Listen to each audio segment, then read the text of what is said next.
कक्षा 9th की online class में आपका स्वागत है। प्यारे विद्यार्थियों, कल अपन बता रहे थे आपके लिए चतुर्भुज की क्षेत्रफल किस प्रकार से निकालते हैं, या कोई भी आकृति दे रखी है उसके क्षेत्रफल आपको किस प्रकार से निकाला जाता है। तो प्यारे विद्यार्थियों, इसी के समकक्ष 12.2 का क्वेश्चन नंबर 9 है। देखो, एक खेत समलंब के आकार का है। समलंब चतुर्भुज है ना, इस टाइप का है, यानी इस टाइप का है आपका खेत। जब इसको हल करेंगे तो आपका जो फिगर बनेगा, चित्र बनेगा, वो इस टाइप से बनेगा, क्योंकि समलंब चतुर्भुज ऐसा ही तो होता है, ठीक है ना, इस टाइप का है। और जिसकी समांतर भुजाएं, तो देखो समांतर भुजा कौन सी हुई, ये वाली और ये वाली तो हुई। तो ये वाली भुजा और ये वाली भुजा आपकी समांतर भुजाएं दे रखी हैं, ये वाली भुजा और ये वाली भुजा आपकी असमांतर भुजाएं दे रखी हैं। कौन सी दे रखी हैं? असमांतर भुजाएं दे रखी हैं। तो इस खेत का क्षेत्रफल हमें ज्ञात कीजिए। तो देखो बेटा, जब ए, बी, सी और डी कहीं से भी अपन कर लें इनको, तो ये पहली 25 है, तो बड़ी वाली ये 25 होगी, और ये वाली देखो 10 है, तो ये वाली 10 मीटर हो जाएगी। और इसमें से असमांतर भुजाएं एक 14 की है, एक 13 की है। तो किसी को भी 14 मान सकते हो, किसी को भी 13 मान सकते हो। इसमें मान लिया ये 14 मीटर की है और ये वाली 13 मीटर की है। तो इस खेत का क्षेत्रफल निकालना है। प्यारे विद्यार्थियों, अब तक हमने पढ़ा है कि समलंब चतुर्भुज का क्षेत्रफल, चतुर्भुज का क्षेत्रफल ये बराबर होता है 1/2 इंटू समांतर भुजाओं का योग, समांतर भुजाओं का योग इंटू इनके मध्य की दूरी, यानी किनके मध्य की दूरी, समांतर भुजाओं के मध्य दूरी। तो प्यारे विद्यार्थियों, समांतर भुजा तो हमें पता है, लेकिन इनके मध्य की दूरी नहीं पता है, क्योंकि ये तो देखो असमांतर है। मध्य की दूरी कौन सी होगी? ये वाली हो सकती है, ये वाली हो सकती है, ये तो होगी मध्य की दूरी। अब मध्य की दूरी अपन को निकालना है, तभी इसको अपन क्षेत्रफल को, यानी इस वाले समलंब चतुर्भुजाकार जो खेत है इसका क्षेत्रफल का वो अपन निकाल सकते हैं। तो प्यारे विद्यार्थियों, आपको इसमें जो दे रखा है कि देखो ए बी समांतर है डी सी के, ये तो दिया है आपके लिए, दिया है कि नहीं दिया है। और यहाँ में ए बी तो आपकी कितनी है, 25 मीटर है, और सी डी या डी सी है वो आपकी 10 मीटर है। असमांतर भुजा आपको दे रखी हैं। तो आपको क्या करना है, ध्यान देना है कि भैया देखो, इस भुजा, जो भुजा ये दे रखी है, यानी इस वाली के समांतर ये हो, एक रेखा खींच दो। इस टाइप में करेंगे बेटा, ठीक है। तो अपन क्या करेंगे कि एडी के समांतर, एडी के समांतर क्या सी बिंदु से रेखा खींची, क्या खींची, रेखा खींची। किसके? इस वाले सी बिंदु से। और इसे कोई भी बिंदु देते हैं, सी डी ई आ रहा है, ई दे देते हैं, ठीक है। जब रेखा खिंच गई और इस वाले पे इसको लंब डाल दिया मैंने, सी एफ क्या डाल दिया मैंने, लंब है। और सी एफ लंब है किस पर, ए बी पर। सी एफ लंब किस पर है, ए बी पर है। ये हमने यहाँ खींच दिया है। तो प्यारे विद्यार्थियों, तो देखो आप समझ गए होंगे, जब ये वाली रेखा इस रेखा के समांतर है और ये वाली रेखा इस रेखा के समांतर खींची है, तो ए ई सी डी एक समांतर चतुर्भुज होगा। ए ई सी डी एक समांतर चतुर्भुज होगा। कैसा होगा? समांतर चतुर्भुज होगा। क्या होगा? समांतर चतुर्भुज होगा। जब ये समांतर चतुर्भुज होगा तो भैया हमें पता है कि समांतर चतुर्भुज की तो आमने सामने की भुजाएं बराबर होती हैं। तो ए ई का मान आएगा वो इतना आएगा। तो ए ई बराबर अपन निकाल सकते हैं, ए ई बराबर होगा 25 - 10 बराबर 15 के, होगा नहीं होगा। और ये यहाँ से यहाँ तक की दूरी अब कितनी आ जाएगी बताओ, बताओ बीई का मान कितना आएगा? बीई बराबर होगी किसके बेटा, ठीक है, ये तो बीई का मान हो गया, सॉरी, एई का मान आएगा वो तो 10 ही आएगा। कितना होगा? एई बराबर 10 है, तो बी ई का मान आएगा वो क्या आएगा 25 माइनस 10 बराबर 15 मीटर के, यानी ये दूरी होगी वो 15 मीटर होगी आपकी। ठीक है, ये 14 की है तो ये वाली भी कितनी होगी 14 मीटर होगी।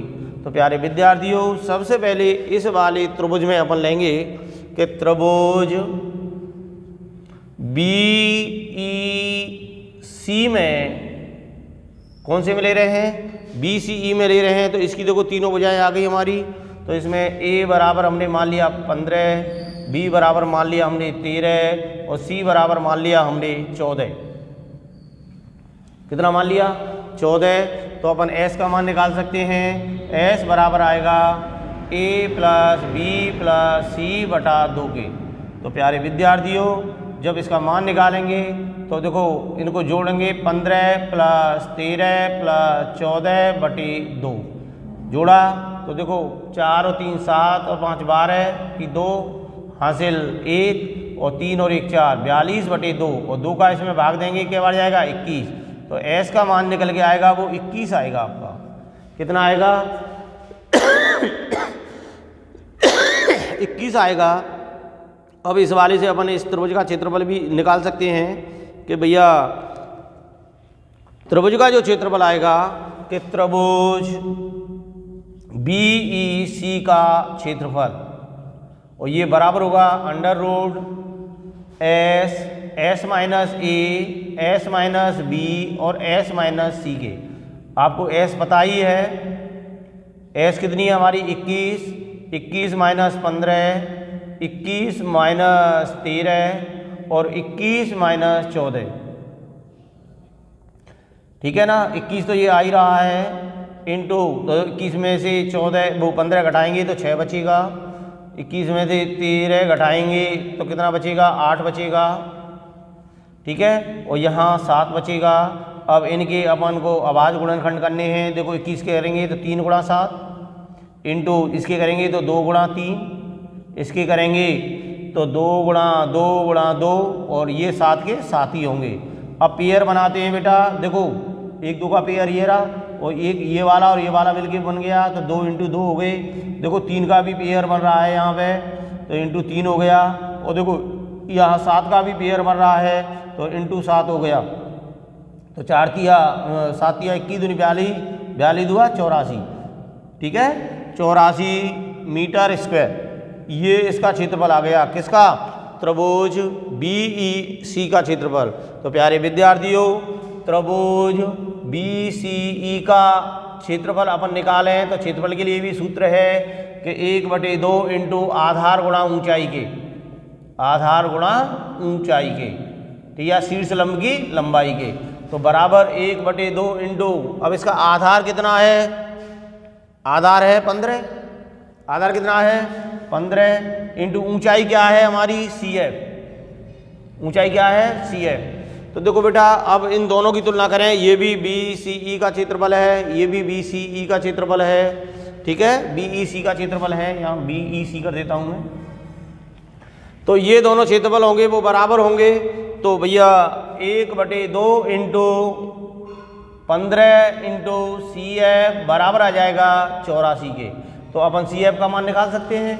तो CF का मान हमारा क्या आएगा बेटा, CF बराबर आएगा 84। देखो 2 से तो इसमें गुणा हो जाएगा और 15 का इसमें भाग लग जाएगा। ठीक है ना, 15 का इसमें क्या हो जाएगा, भाग लग जाएगा।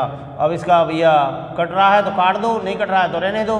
तो देखो कट रहा है, ये 3 से कट रहा है, ये 5 बार और 3 से इसको काटा, 3 दूनी 6 और 3 8 24।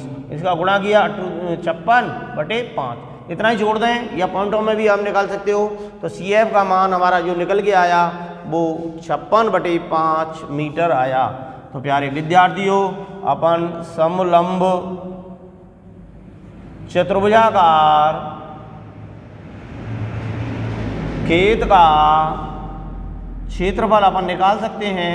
ये बराबर होता है, देखो मैंने सूत्र पहले ही बता दिया, 1/2 इंटू समांतर भुजाओं का योग, समांतर भुजाओं का योग इंटू इनके मध्य की दूरी, इनके मध्य दूरी।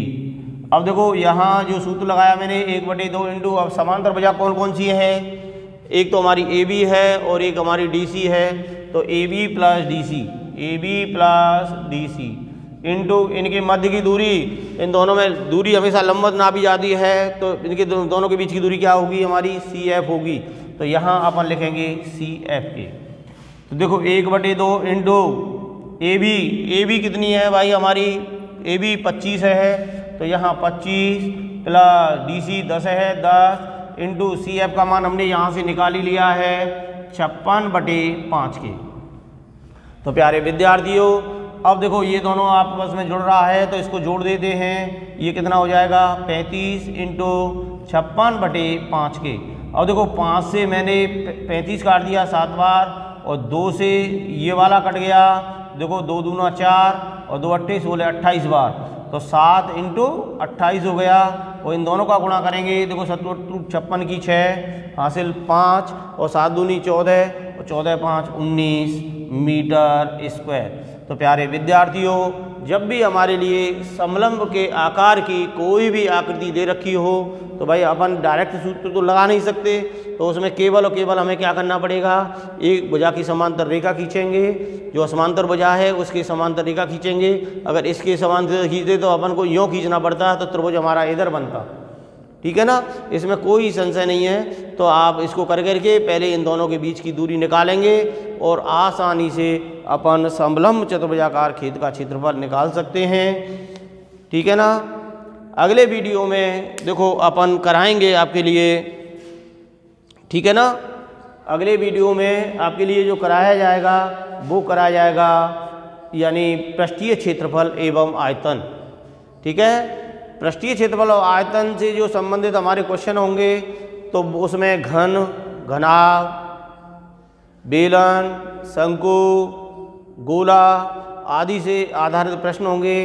तो प्यारे बच्चों ऑनलाइन क्लास लेने से पहले आप एक बार सूत्रों का रिपीटेशन कर लेना, ताकि आपकी समझ में आ जाए, क्योंकि ये वाली एक्सरसाइज है वो सूत्रों पर ही निर्भर है, सूत्र आपको करके लाने हैं, ठीक है ना, तभी ऑनलाइन क्लास में आपकी कुछ समझ में आएगा। धन्यवाद।